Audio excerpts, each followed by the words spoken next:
So good morning everyone, আমি অসীমা। আবার একটা নতুন ভিডিওতে আপনাদের সকলকে জানাই স্বাগত। আশা করবো আপনারা সকলেই খুব ভালো আছেন, আমিও ভালো আছি। তো আজকে আমি কোনো ব্লগ নিয়ে আসিনি, যেহেতু কালকে সংক্রান্তি। তো আজ একটু আজকে যে পিঠেটা বানাবো সেটা হলো ক্ষীরের পাটিসাপটা। তার জন্য আমার লাগবে গোবিন্দভোগ চাল। আমি এটা ছোট কাপে 1 কাপের মতন গোবিন্দভোগ চাল কালকে রাতে ভিজিয়ে গেছিলাম। এটা বড় গ্লাসের 1 গ্লাসের মতন নিয়েছিলাম আতপ চাল, নতুন আতপ। তো এটা কালকে ভিজিয়ে রেখেছিলাম। এখন এখানে হচ্ছে আমার স্যান্ডউইচ। আর আমি এখানে এটা পুরোটা ভিজিয়ে নিয়েছিলাম, সারা রাত ভিজেছে। আর দেখুন চালটা এরকম হয়েছে। এখন আমি আবার এটা ধুয়ে পরিষ্কার করে নিয়েছি। আর গোবিন্দভোগ চালটা আমি ভালো করে ধুয়ে পরিষ্কার করে নিয়েছি। তো আমি কিভাবে করছি সেটা অবশ্য কন্টিনিউ থাকবে। তো চলুন, আমি একা একে চাল দুটো আলাদা আলাদা করে বেটে নেবো। তবে এগুলো বেশি জল দিয়ে বাটা যাবে না, একটু আট করে বেটে ফেলতে হবে। তো চলুন আমি আগে গোবিন্দভোগ চাল দুটি বেটে নিই। তো দেখুন আমি গোবিন্দভোগ চালটা বেটে নিয়েছি এরকম করে, এতটা আট করে বেটেছি, ঠিক আছে, দেখে বুঝতে পারছেন। আর এবার আমি আতপ চালটা বাড়তে দিয়েছি, বাট মিক্সি একটু রেস্ট না দিলে তাহলে আবার এক্ষুনি আমাকে দোকান দৌড়াতে হবে। যাই হোক, আমি এই জন্য মিক্সিটা এখানে এখন একটু স্টপ রেখেছি। আমি এদিকে বসিয়ে দিয়েছি রাইসটা, মানে আমি আজকে বিরিয়ানি করবো, চিকেন বিরিয়ানি করবো। তো চিকেন বিরিয়ানির জন্য আমি রাইসটা আজকে কুকারে বসিয়ে করবো, তো তাড়াতাড়ি হয়ে যাবে। তো এটা হোক, ততক্ষণ আমি স্নানটা করে সূর্য ঠাকুরকে জলটা দিয়ে চলে আসি। তারপর আমি আমাদের দেখিয়ে দিই আর একবার যে আমার গোবিন্দভোগ চালটা এটুকু এটা পেস্ট হয়ে গেছে। আর যেটা আতপ চাল ছিল সেটাও আমার পেস্ট করা হয়ে গেছে, এখন রেডি। তো আমি এখন এখানে দিয়েছি, তো আমি এখন দুধটা এখানে মরতে দিয়েছি। তো এই দুধটা মরে মরে যাবে, তারপর আমি গোবিন্দভোগ চালের সঙ্গে এটা একটু ক্ষীর তৈরি করব। দেখুন দুধটা অনেকখানি মরে গেছে, আর একটু দুধটাকে মারবো।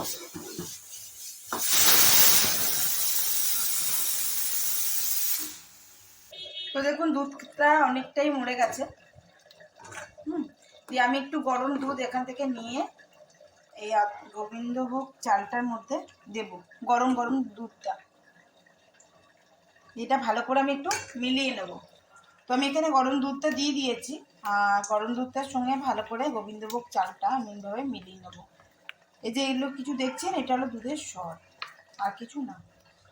তো আমি এই করে ভালো করে চালটার সঙ্গে মিলিয়ে দিই। আমি যেহেতু এক হাতে ক্যামেরাটা করছি, তাই ভালো করে মিলাতে পারছি না। আপনারা ভালো করে এভাবে গোবিন্দভোগ চালটার সঙ্গে গরম দুধটা ভালো করে মিলিয়ে নেবেন, ভালো করে মিলিয়ে নেবেন। দেখুন দুধটা অনেকখানি মরে গেছে, মরে মরে একবারে একটু ক্ষীর হয়ে গেছে একবারে দুধটা আমার। তো এই অবস্থায় আমি এই যে গোবিন্দভোগ চালটার সঙ্গে দুধটা মিলালাম, এটা ভালো করে দিয়ে দেবো। ভালো করে এটা মিলাতে থাকবো।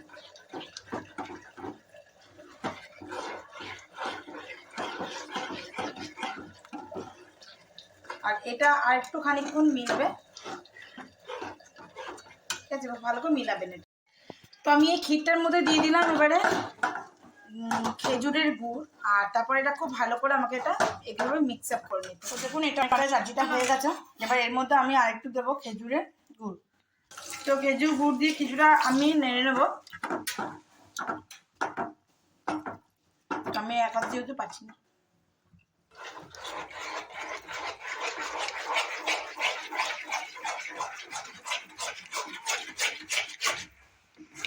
বাড়িতে একবার ক্ষীরের এই পাটিসাপটাটি করে দেখবেন, কেমন লাগছে অবশ্যই আমার সঙ্গে শেয়ার করবেন।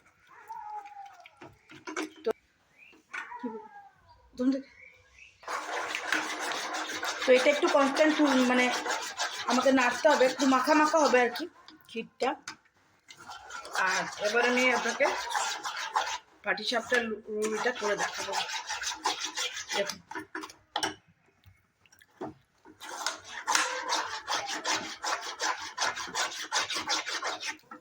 গ্যাসটা হাই করে রেখেছি।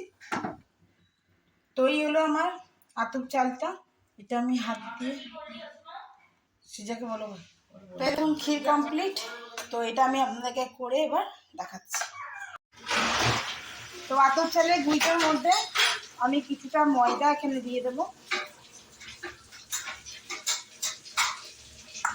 আর দেওয়ার পর এটা ভালো করে আমি একটু মিলিয়ে নেবো। দেখবেন যে একটু ডালা ডালা না হয়ে যায়।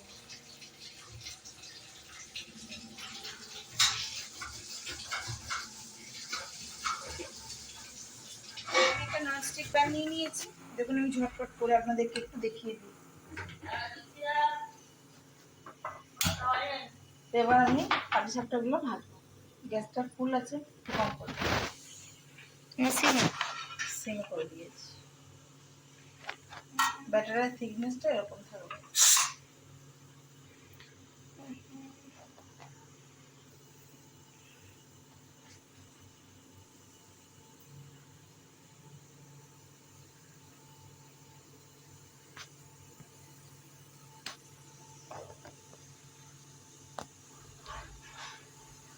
কত বড় রাখাচ্ছি, কত ছোট।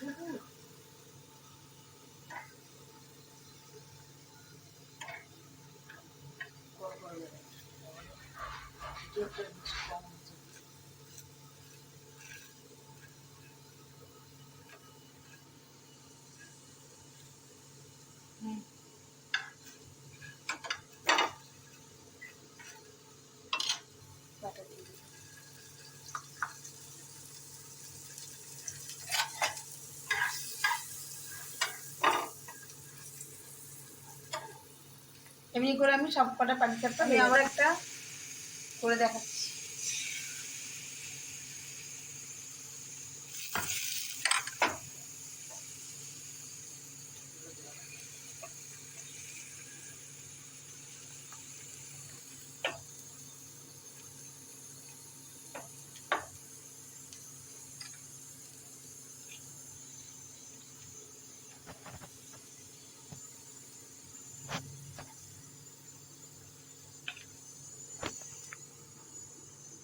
লম্বা লম্বা করে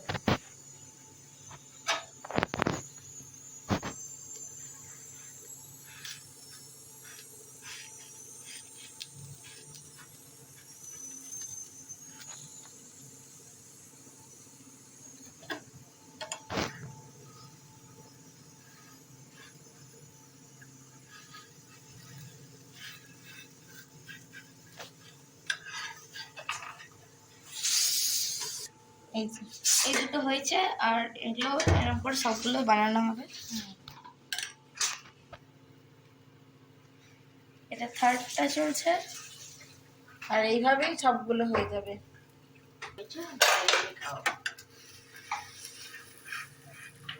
এই আমার পাটিসাপটা দিয়ে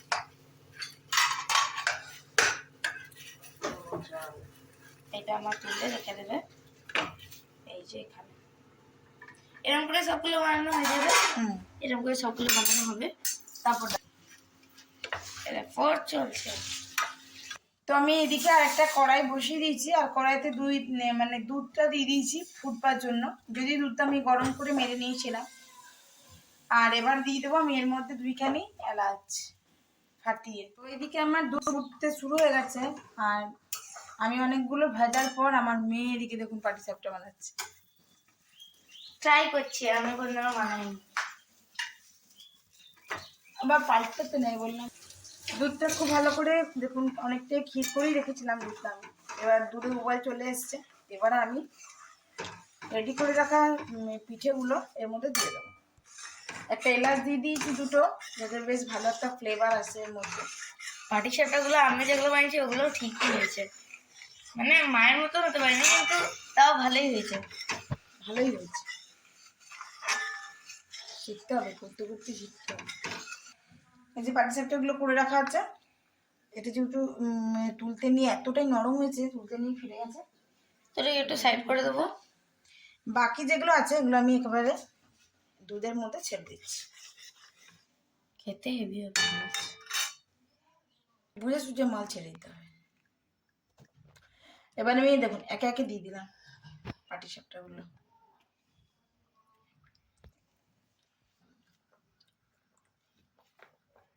এক এক করে সব দিয়ে দিচ্ছে মা। দুধ আমার টকবক করে ফুটছে, দেখতেই পাচ্ছেন। এই যে আমি দিয়ে দিলাম সমস্ত পাটিসাপটাগুলো। এবার ফ্লেমটা সিমেই থাকবে।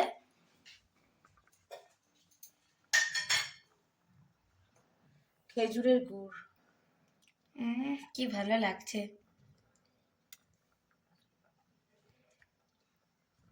আপনারা অবশ্যই বাড়িতে ক্ষীরের পাটিসাপটা রেসিপিটি তৈরি করে দেখবেন, কেমন লাগছে অবশ্যই আমাকে জানাবেন।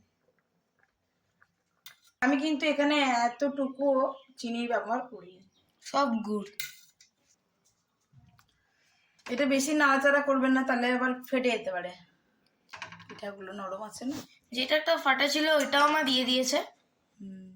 দিয়ে দিয়েছি। প্রয়োজন পড়লে উপর থেকে আর একটু দুধ আপনারা দিয়ে দিতে পারেন। এবার মা ফ্লেমটা মাঝখানে বাড়াচ্ছে আর তারপর আবার সিমে করছে। খুব বেশি এটা ফুটাবো না, তাহলে কি হবে পিঠেগুলো ফেটে যাবে। একটু দুধ উপর থেকে দিলাম, আমি এই দুধটা দেখছেন মেরে রেখেছি একদম। আমার মনে হয় আজকের পিঠেটা অনেক ইউনিক আর খেতেও ভালো। তো আমার একেবারে রেডি হয়ে গেছে ক্ষীরের পাটিসাপটা। এবার বাস প্লেটে সার্ভ করে নাও আর খেয়ে নাও।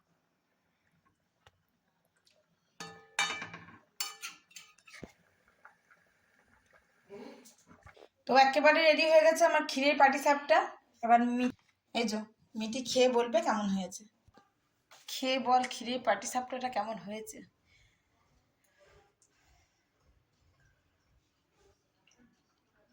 খুব ভালো হয়েছে। ঘরে এটা ট্রাই করলে অনেকই ভালো লাগবে সবারই। আর ওইটা খা একবার, দুধেরটা। অনেক গরম, ভালো খেতে, অনেক নরম হয়েছে, খুব ভালো। তো দেখলেন আমি কিভাবে ক্ষীরের পাটিসাপটাটা তৈরি করলাম, ঠিক তেমন ভাবে আপনারাও কালকে পৌষ পার্বণের জন্য ক্ষীরের পাটিসাপটাটা রেডি করে ফেলুন ঝটপট করে।